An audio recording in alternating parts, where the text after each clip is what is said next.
Olá amigos, vamos ao estudo da lição número 4, a lição que vai justamente nos colocar diante de uma esperança futura no Antigo Testamento. Como vimos nas lições passadas, a lição do trimestre fala sobre vida, morte e eternidade.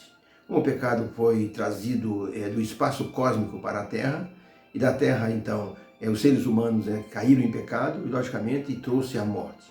A morte mostrou que o ser humano é mortal.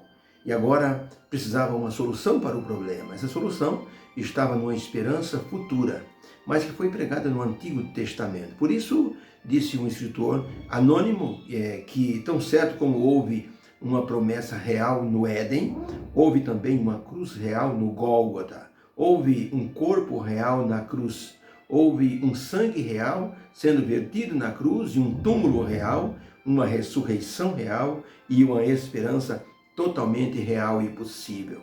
O verso áureo da semana está no livro de Hebreus, capítulo 11, verso 17, depois do verso 19, onde diz assim: pela fé ofereceu Abraão a Isaque como holocausto ao Senhor, quando foi provado. Sim, aquele que receber as promessas ofereceu o seu unigênito, sendo-lhe dito: em Isaque serão benditas todas as nações da terra, e em Isaque será chamada a tua descendência. Este Abraão considerou que Deus era poderoso para até dentre os mortos fazer voltar ou ressuscitar a Isaque, de onde também figuradamente o recebeu de volta. Quando Abraão foi imolar o filho em holocausto, ele acreditava que Deus poderia trazer Isaque de volta à vida através da ressurreição. Por isso que ele disse para Isaque: o Senhor proverá. E Deus proveu realmente. Ali, naquele momento do Monte Moriá, Abraão entendeu que a morte pagava o pecado, o débito, mas a morte não trazia a solução para a morte. Só a ressurreição é que faria esse processo de resgate da morte. Com a presença do pecado no mundo, o que Adão e Eva esperavam da vida presente e da luta e das lutas da vida apontava para um caminho negativo. O que eles estavam esperando? Não tinha mais nada para esperar. Tudo agora simbolizava a morte. Não havia nenhuma esperança para que Adão e Eva pudessem assim se afiançar ou se segurar, para que eles pudessem dizer: agora sim as coisas vão melhorar. Era tudo uma situação de desespero e desastre, que a morte começou a aparecer no mundo quando as folhas começaram a cair, quando os espinhos começaram a brotar, quando os animais começaram a se tornar ferozes e começaram a não respeitar mais o ser humano como dominador. E Deus então falou que o descendente da mulher que seria a grande esperança da redenção. Mas o caso da morte não estava resolvido. Jesus, esmagando a cabeça da serpente, resolvia a questão do pagamento da dívida do pecado, mas não resolvia o caso da morte. Até mesmo Jesus Cristo morrendo na cruz representava uma certa solução para o pecado. Mas até ele, Jesus, o Filho de Deus, estava ou iria morrer também, então não resolvia o caso da morte. Somente a ressurreição que iria mostrar que seria essa a solução para a questão da morte. Por isso, no Velho Testamento, no Antigo Testamento, surgiu então a esperança para que todo filho de Deus que aceita a salvação em Cristo possa obter a solução para a morte. Dois tipos de morte: a morte física e a morte eterna. A grande pergunta então passou a ser para as pessoas o seguinte: como Deus poderá trazer à vida tantas identidades que já foram consumidas pela morte? Como Deus pode trazer à vida uma pessoa que morreu há milênios? Como Deus pode trazer à vida e dar identidade, a própria identidade da pessoa, para alguém que foi devorado por um animal marinho, por um tubarão, por exemplo? Como trazer à vida, com a identidade correta, alguém que escapou de um penhasco e morreu num abismo? Como trazer à vida alguém que foi pulverizado pelo fogo, morrendo assim cremado? Como Deus poderia trazer assim à vida tantas identidades? Basta olharmos para o relato do Gênesis, quando Deus trouxe a vida através daquilo que não era vida. Deus trouxe para a criação do mundo a matéria através daquilo que não era matéria. Deus disse: apareça e os animais foram aparecendo. Deus disse, vamos fazer o homem do pó da terra, e fez, e soprou nas suas narinas o fôlego da vida.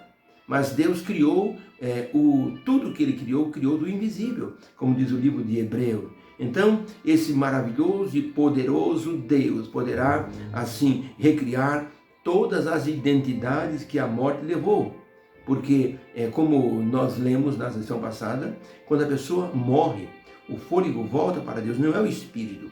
As características das pessoas, elas são guardadas por Deus. E assim que a pessoa ressuscitar, a pessoa tem a sua característica, as suas características originais devolvidas. Foi assim com Jesus.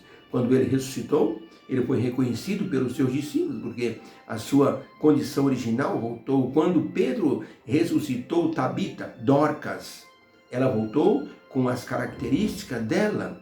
Quando Jesus ressuscitou Lázaro, Lázaro retornou voltou à vida com as características dele, Lázaro.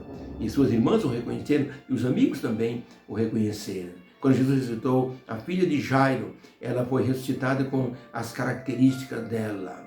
Por isso, Deus pode trazer à vida todos os que já morreram, através de suas características. Todos os que creram em Jesus Cristo serão chamados à vida. Um exemplo disso será Policarpo. Policarpo, em sua mocidade, foi discípulo do apóstolo João.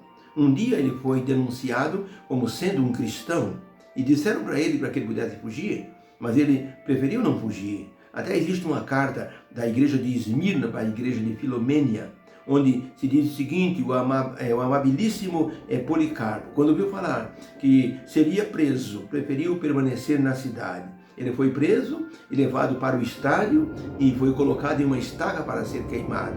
Quiseram pregá-lo em uma estaca. Ele disse: não é preciso, eu não pretendo fugir, porque a mesma esperança que faz com que eu fique calmo durante esse momento de morte é a mesma esperança que vai me ressuscitar no dia que Jesus retornar de novo a essa terra. Eu creio na esperança da ressurreição.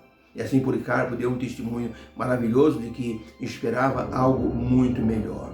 A esperança da ressurreição é fantástica e promove uma coragem sem precedentes em todos os seguidores do Senhor Jesus Cristo, desde os ensinos do Antigo Testamento, através da vida de Jó, por exemplo, através dos ensinos dos Salmos, através dos escritos do profeta Daniel, do profeta Isaías, todos eles falando de que uma ressurreição será possível para aqueles que creem em Deus e creem em Jesus Cristo, e essa esperança se tornou uma esperança maravilhosa. Ellen White, no livro Grande Conflito, na página 547, escreveu o seguinte: é fato inegável que a esperança da imortal bem-aventurança ao morrer tem determinado generalizada negligência da doutrina bíblica da ressurreição. Acreditamos menos hoje na ressurreição do que as pessoas acreditavam no passado. E é verdade.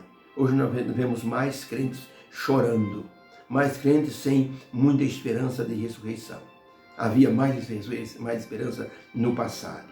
Por isso, o estudo dessa semana será interessantíssimo, porque vai nos colocar diante dessa esperança maravilhosa que foi assim proclamada desde o Antigo Testamento para chegar até a pessoa do Senhor Jesus Cristo. Que o Senhor nos abençoe e que possamos entender a lição dessa semana como sendo uma providência divina e que nós podemos dizer: isso se chama graça. Nós não merecíamos, mas Deus nos concedeu por causa do seu amor. Deus abençoe nesse restante de sábado e na semana que teremos. Obrigado, Senhor, pela lição de hoje, uma esperança futura. O Senhor promoveu essa esperança para que nós pudéssemos olhar para o alto, para a volta de Jesus e termos a esperança da ressurreição. Nos dê a bênção de termos uma semana feliz de estudo. Em teu nome pedimos amém. Fica com Deus, um beijo no coração e tenhamos uma semana abençoada na presença do Senhor. Fique com Deus. Amém.